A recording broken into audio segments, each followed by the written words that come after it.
দ্বিতীয় নৃত্য প্রতিযোগিতার কন্টেস্টেন্ট ছিল। তার নাম হচ্ছে অক্ষত ভট্টাচার্য। সেদিনকে ওর আজকে যে নৃত্য নিবেদন আপনাদের সামনে করবে, সেই নিবেদন আমাদের সবার চোখে জল এনেছে। তাই আমার মনে হলো যে আজকের একটা আনন্দের দিনে ওর মতন পারফর্মারের আজকের মঞ্চে থাকা খুব দরকার। তার কারণ আমরা হয়তো আমাদের কাজেতে কতটা দৃঢ় কিনা জানি না, কারণ ভগবান আমাদের সবটা দিয়ে পাঠিয়েছেন। তবু আমাদের ভাবতে সময় লাগে কোনো কাজ করতে। নাচ করব, আমার দ্বারা হবে, কিন্তু অক্ষর ওর কাছ থেকে এটাই শিখলাম আমি সেদিনকে, সবার দ্বারাই সব কিছু হয়।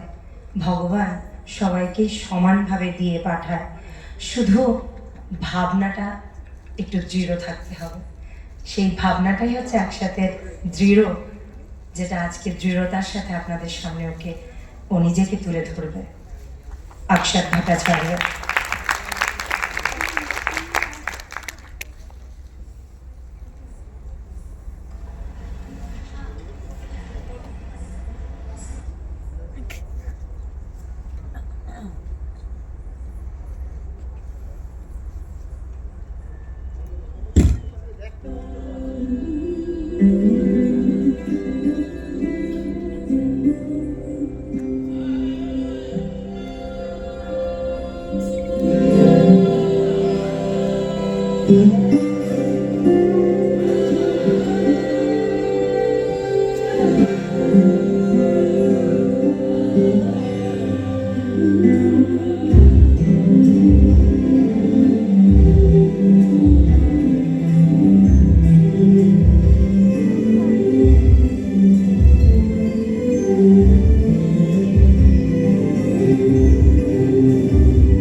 দেখো আলো এ আলো আকাশ, দেখো